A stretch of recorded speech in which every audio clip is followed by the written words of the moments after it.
Hi, RJ Conte here with video number 2. Finally, I should have done this a couple weeks ago, but we have had quite the collection of problems and tragedies and stuff that has happened. I had pneumonia, and we had our house flood because of a wash machine, and then due to all the coughing from the pneumonia, I cracked a rib, all while being in second trimester of my pregnancy. So that was not an adventure I'd like to repeat. And hopefully there won't be lots of cuts in this video where I'm coughing. But anyway, God is good, and slowly I'm on the road to recovery. You can pray for me if you think of me for full healing from the pain of the rib, for sure, and just good health the rest of this year. I know we can all pray that for each other. Our first question is from Camilla Cruz Uphaven from Italy. And Camilla asked me, what is my inspiration for each book? And are they inspired by real people? Which are all really good questions, especially for someone who writes realistic issue-driven fiction, like I do, which I explained in my first video, is covering hard, interpersonal, emotional, spiritual topics that real people go through. That's what I like to write about. And I usually like to have a love story too. So let's start with Dashwood Avenue, which is my first book I wrote back when I was 18, 19, 20. And it is the only book I have in my collection of books that I've written that is a historical mystery for preteens. I kind of left that genre behind completely after this book. Kirale, the main character, is definitely inspired by myself. A lot of people who knew me when they read the book saw that. She is far more tomboyish than I am. I am extremely girly. But besides that, her hatred of change and her love of her family. Also, there's another character in here, Adolin, who also is inspired by my hatred of moving. And so some of the topics I covered back then were me preaching to myself and sharing what I had learned, because at that point I had just recently moved to Texas, which was, at the tender age of 17, like one of the worst tragedies in my life up to that point. So yeah, that was inspired by myself, and that was a good starting point for writing a book, because you know yourself best. The rest of my books have kind of been inspired by people that I wish I could get to know, or that I wish I knew more about, or people that intrigue me or surprise me or confound me upon first seeing them. Not ever specific people that in my life, but more like types of people. My very next book, Angel Lover, Chad is a goth. He likes to express himself and his own spiritual yearnings and emotional upheaval outwardly on his dress. He likes to make it very clear that he is not like anybody else, that he worships and fears as well as respects death, that he understands how futile life is and that there is no point to it, in a Song of Solomon sort of way. And that he was inspired by my life in Southern California, by just going and shopping at the mall frequently and seeing packs of young people, packs of teens like Chad roaming in this kind of clothing. And I had a real heart for them and compassion, and I thought to myself that they truly probably understand better than the average person the eternal aspect of life, and that this life is futile and this life is brief, and that we will answer for who we are, that we are sinners, that we are inadequate. And I wanted to explore why somebody like him would want to express himself that way. What would lead to his depression? Why would he dress and participate in the things that he does? It shows itself in his art. He likes to draw beautiful like the angels, combined with ghastly like death, to show that there really is no beauty that lasts. And he comes to find out that there is in Christ, because his muse and his inspiration and his obsession, who he stalks, is a girl named Angelique at his school, who he comes to find out is actually a Christian. And so that was the inspiration for this book. I took a counseling class at my last church in Texas before I moved to the Northwest. And it was like the thing that I had wished I could have my whole life. And I really do feel like I would have loved to become a biblical counselor, but having kids and then moving away from the church who were so focused on that and had that as a possibility to pursue meant that I kind of lost the ability to pursue it. It wasn't a good time of life with having the kids, and I didn't have a means to pursue biblical counseling. But I feel like that desire comes out still in my books, that I pick people or types of people that I really wish I could sit down with and counsel and encourage and love and evangelize.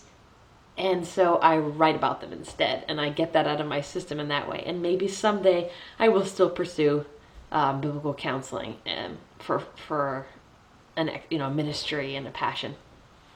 So that being said, that's kind of the purpose of many of my books. Heartsick was my last novel that I published, and the main girl is actually very much inspired by myself, and I really wanted to give a picture of what I truly felt courtship should look like, in a warning sense of somebody who totally walks away from that. And without really saying much to spoil the story, she is a lot like me in maybe the attitudes that she struggled with. Her situation, of course, is nothing like mine, because I ended up with a godly husband. But when there's rebellion in your heart, and when you are not walking close to the Lord, and when you have idols, especially of finding that perfect man, anything could happen because you let that armor off and you let that guard down. Then there is the Hotline Girl, which is published under Clean Reads Press and does not have a paperback form right now. It just got published this last year with this new publishing company, and so I have to sell a certain amount in order to get a paperback version of the book. But you can still find it on Amazon and Kindle. And Hotline Girl was inspired by a situation I had with another move. It's always moving that brings out the worst in me, but a situation with another move where I sought for help in the wrong place. And I was approached by somebody who claimed to be a counselor of sorts and a volunteer hotline worker for people struggling with depression, which I may have definitely had a touch of there, leaving my friends and family and moving across the United States at that point in time with 2 little kids to a whole new state I'd never been. And this person was actually a liar and was out to emotionally destroy people. And the good thing was that because I began to evangelize him, he fled. And I realized this was not who they said they were. But come to find out, there had been many people who had been fooled by him and had gone to him with their issues, thinking that this was his job and his role, and that he would counsel and advise and help them in a crisis. And it turns out that he was actually a very wicked sort of person, which God, of course, completely spared me from. And it became very apparent to me that this was not the type of counselor I was looking for, especially when he rejected anything having to do with the Bible. And it's like, well, you can't advise me without that. But anyway, I got to thinking, what would happen if somebody got attached to a hotline worker by calling in frequently or by having some sort of emotional personal connection with them? And so that inspired the Hotline Girl. And I also was entering a contest where I had to write a modern redone version. Well, actually, it didn't have to be modern, but it had to be a redone version of the Beauty and the Beast story. And so I decided to combine those 2 concepts, and you get the Hotline Girl. And so that was a fun one, but it was also very meaningful to me. I cry in every single one of my books, so there's no exception there. And then the 12th Girl in Heaven was inspired by a talk from Edward Sumner of REST, that's Real Escape from the Sex Trade. and they are an organization here on the West Coast that saves young women from prostitution and from being sold into sexual slavery. And my book does not cover nearly the intensive sort of situations that they help women out of or find themselves in, but it covers kind of a smaller, more minor, and tamer version of slavery, and that is video slavery of women, and the ways that women can get in trouble with video, not like what I'm doing now, ways that women can get in trouble with video online and with video without their permission, and as well as get in trouble in the college scene. And so I was inspired, and 25% of all proceeds of 12th Girl in Heaven go to Rest of Seattle to support their ministry, which I wholly support.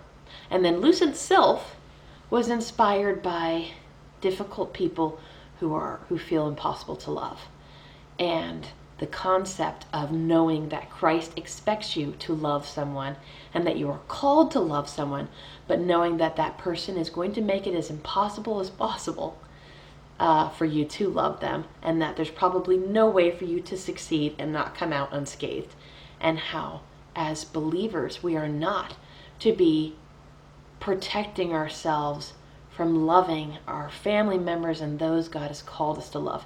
And I don't mean protecting yourself from an abusive situation or a bad person. I'm just talking about those really, really hard to love people that aren't going anywhere. They're not dangerous. They're just impossible.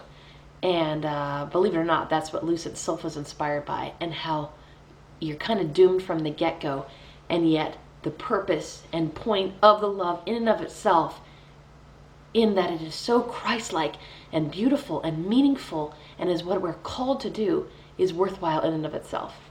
So that's the inspiration for my books, the books that are currently out there on Amazon.com, and you can get paperbacks of all of them except 12th Girl and Hotline Girl, which are part of Clean Reads. You can get paperbacks for the rest of them on Lulu.com, and they're all available there. Thank you so much for listening to this video. I've got one more on more lifestyle topics that I was asked that I will do hopefully next week, barring no tragedies and health sicknesses. Thanks.